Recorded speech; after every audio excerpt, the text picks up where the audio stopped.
রিয়া আজ ডেটে যাচ্ছে কুন্তলের সাথে। রিয়া শিক্ষিতা, সুন্দরী আর বিয়ের বয়সও হয়েছে। এই বয়সে মেয়েদের একটু বেশি সুন্দরী লাগে। প্রতিবেশী শিলা কাকিমা তার এক দূর সম্পর্কের দেওরের সঙ্গে রিয়ার বিয়ে দেবে বলে মনস্থ করলেন। তিনি রিয়ার মায়ের সঙ্গে এ বিষয়ে কথা বলেন। তাই কুন্তলের বাবা, মা, পিসিমণি এসেছিলেন রিয়াকে দেখতে। তাদের রিয়াকে দেখে পছন্দ হওয়ায় কুন্তলের আসার কথা রিয়াকে দেখতে। সেই মতো কদিন বাদে কুন্তল তার এক বন্ধু অংশুকে নিয়ে আসে রিয়াকে দেখতে। দুজনের দুজনকে পছন্দ হওয়ায় এখন ওরা প্রায়ই ফোনে কথা বলে। কুন্তল: হ্যালো রিয়া। রিয়া: হ্যাঁ বলুন। কুন্তল: খুব ব্যস্ত থাকো বুঝি, নিজে থেকে একবারও ফোন করো না তো? রিয়া: না মানে কেমন একটা লাগে। কুন্তল: কেমন লাগে বললে চলবে মাই ডিয়ার, কদিন বাদে আমরা বিয়ে করতে চলেছি, তাই কেমন লাগাটা তো নর্মাল করতে হবে। রিয়া: হয়ে যাবে। কুন্তল: একদিন দেখা করলে হয় না, একটু কথা বলতাম, দেখতে ইচ্ছে করছে তোমাকে। রিয়া: আচ্ছা, বাড়িতে কথা বলে আপনাকে জানাচ্ছি। অবশেষে আজ রিয়া কুন্তলের সাথে ডেটে যাচ্ছে।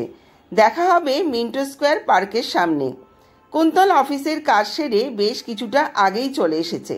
মিনিট 10 পরে রিয়া এলো। রিয়া: কি অনেকক্ষণ দাঁড়িয়ে আছেন? আমার না একটু দেরি হয়ে গেল। কুন্তল: আরে ঠিক আছে, এই অপেক্ষার একটা অন্য অনুভূতি আছে। তারপর এত সুন্দর করে সেজেছ, একটু সময় তো লাগবে সুন্দরী। রিয়া: তাহলে আমি আপনার অপেক্ষার অনুভূতিতে জল ঢেলে দিলাম বলুন। আরও দেরি করে এলে ভালো হতো, তাই না? কুন্তল: আরও দেরি করলে আমি তো স্ট্যাচু হয়ে যেতাম। চলো পার্কের ভিতরে বসা যাক একটু। রিয়া: হ্যাঁ চলুন। কুন্তল: কি আপনি করছো বলো তো তুমি? রিয়া: ঠিক হয়ে যাবে। এবার কি খেতে ভালোবাসি, হবি কি, প্রিয় অভিনেতাকে, এই প্রশ্ন করবেন নিশ্চয়ই? কুন্তল: না না, এসব পরে জেনে নেব। আগে বলো তোমার প্রথম প্রেম কে ছিল?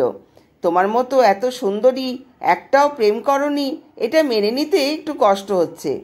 রিয়া: সম্পর্ক যখন তৈরি হয়েছে একটা, তখন মিথ্যে কথা বলে লাভ নেই। আমার প্রথম প্রেম ছিল সৌভিক। সৌভিকের মামার বাড়ি আমাদের বাড়ির কাছে।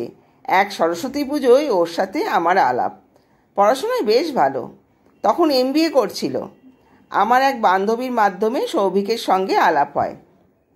ওর সঙ্গে দেখা সাক্ষাৎ করা আমার পক্ষে খুব মুশকিল ছিল, কারণ আমার বাবা খুব রাগী ছিলেন। যেটুকু কথা হতো তা মোবাইলে, কোনো কোনো সময় বান্ধবীর সহযোগিতায় দেখা হতো। সৌভিক একটুও প্রেমিক প্রকৃতির ছিল না, ভীষণ নিজের ক্যারিয়ারে মনোযোগী ছিল। বাবা যখন আমার বিয়ে দেবার জন্য কথা বলতে শুরু করেন, তখন আমি সৌভিককে বলেছিলাম বাবার সঙ্গে কথা বলতে। কিন্তু সৌভিক তখন বিদেশে যাবার জন্য ছটপট করছে, বিয়ে করতে প্রস্তুত ছিল না।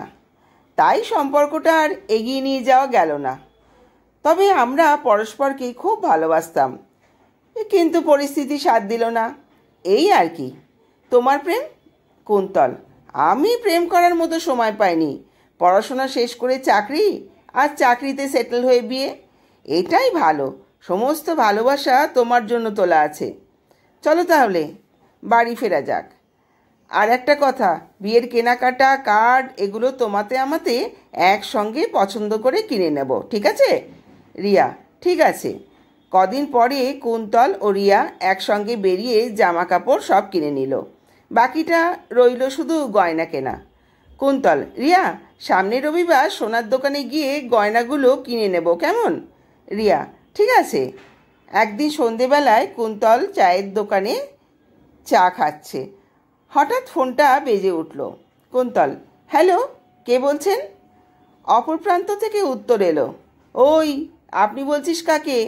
আমি সৌভিক, কাল ফিরছি বিদেশ থেকে, তাই তোকে ফোন করলাম। কুন্তল: আরে সৌভিক, কবে দেখা করবি? ভালো সময় চলে এসেছিস, একটা ভালো খবর আছে। তুই রবিবার দেখা কর, কিছু জিনিসপত্র কিনবো। তুই সাথে থাকলে খুব ভালো হয়। সৌভিক: কি কিনবি রে, বিয়ে করছিস নাকি? কুন্তল: হ্যাঁ ঠিক ধরেছিস, আমার বিয়ে। ওই দিন আমার সাথে ম্যাডাম থাকবে, তোকে পরিচয় করে দেব, আর কিছু গয়নাও কিনে নেব। সৌভিক: ওকে। কুন্তল: তা তোর খবর কি? কোনো বিদেশিনী আসছে নাকি তোর সঙ্গে? সৌভিক: না না, বিদেশিনী কেন? আমি তো এখানে একজনকে ভালোবাসতাম, কিন্তু ওর বাবা বিয়ের জন্য বলল, আর আমি তখন বিদেশে যাবার স্কোপ পেয়েছি, শেষে ক্যারিয়ারটাই বেছে নিতে হলো রে। ওকে খুব ভালোবাসতাম, তাই তো ভাবলাম আমি সেরকম কিছু করি না, শুধু শুধু ওকে বিয়ে করলে শেষে ও খুব কষ্টেই থাকবে। ওর কষ্ট আমি মেনে নিতে পারবো না। তার থেকে ওর বাবা ভালো পাত্র দেখে ওর বিয়ে দিলে ও সুখী হবে, আর সেটাতেই আমি সুখী। যাক সেসব কথা, তাহলে রোববার দেখা হচ্ছে। কুন্তল: ওকে, তুই নিউ জুয়েলারি দোকানের সামনে থাকিস, ওখানেই দেখা হবে। রবিবার সৌভিক নিউ জুয়েলারির সামনে এসে দাঁড়ালো। কুন্তল রিয়াকে নিয়ে সেখানে এলো। সৌভিক রিয়াকে দেখে বাকরুদ্ধ হয়ে গেল। রিয়া বলল, হাই, আমি রিয়া। সৌভিক: আমি সৌভিক। দুজন দুজনকে দেখে ভীষণ চঞ্চল হয়ে উঠল। রিয়া যেন আর এক পাও হাঁটতে পারছে না। সৌভিকও দোকানে বসে অযথা ঘামতে লাগলো, কিন্তু কিছু প্রকাশ করল না। তিনজনে গয়না পছন্দ করে যে যার বাড়ি ফিরল। রাতে রিয়া ফোনটা নিয়ে সৌভিকের নম্বর খুঁজতে লাগলো। অবশেষে ফোন করলো। সৌভিক, তুমি ফিরে এসেছো? তোমাকে ছাড়া আমার প্রতিটা দিন এক এক বছর মনে হতো। কদিন বাদে আমার কুন্তলের সঙ্গে বিয়ে। তুমি কিছু একটা করো, আমি কুন্তলকে বিয়ে করতে পারবো না। আমি ওকে সব বলে দেব। সৌভিক: কী পাগলামো করছো রিয়া? তোমাদের বিয়ের দিন ঠিক হয়ে গেছে, এখন এসব সম্ভব নয়। কুন্তল খুব ভালো ছেলে, তোমাকে সময় দেবে, ভালোবাসবে, তুমি খুব ভালো থাকবে। কথাগুলো বলতে বলতে সৌভিকের গলা ধরে এলো। রিয়া কোনো উত্তর দিল না, চুপ করে ফোনটা ধরে অঝরে কাঁদতে লাগলো। কোনো মতে সেদিন সেই রাতটা কাটলো। পরের দিন রিয়া কুন্তলের সঙ্গে দেখা করলো আর সব কথা বলল। সৌভিক রিয়ার কথা শোনার পর মনে মনে ভাবল, এখানে থাকলে রিয়া বিয়ে করবে না, তাই সে আবার বিদেশে ফেরার ব্যবস্থা করতে লাগলো।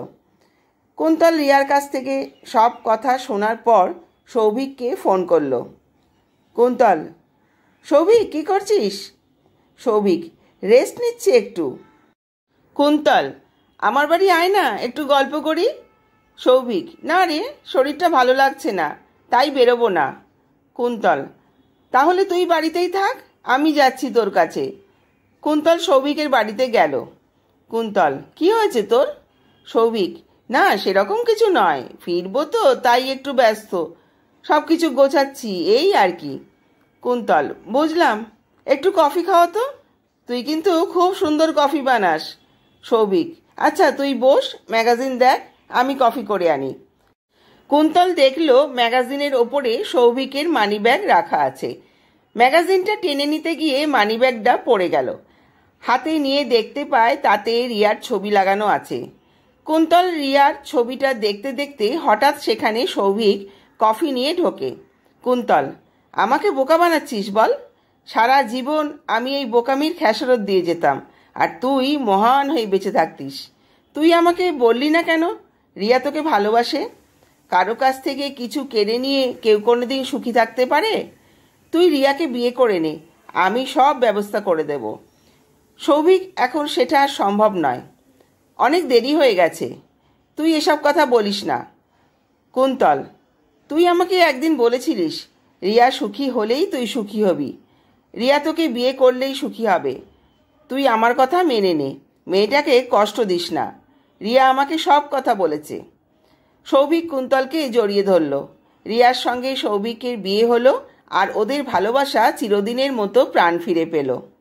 বন্ধুরা, গল্পটা ভালো লাগলে লাইক ও শেয়ার করো, আর চ্যানেলটা সাবস্ক্রাইব করো। ধন্যবাদ।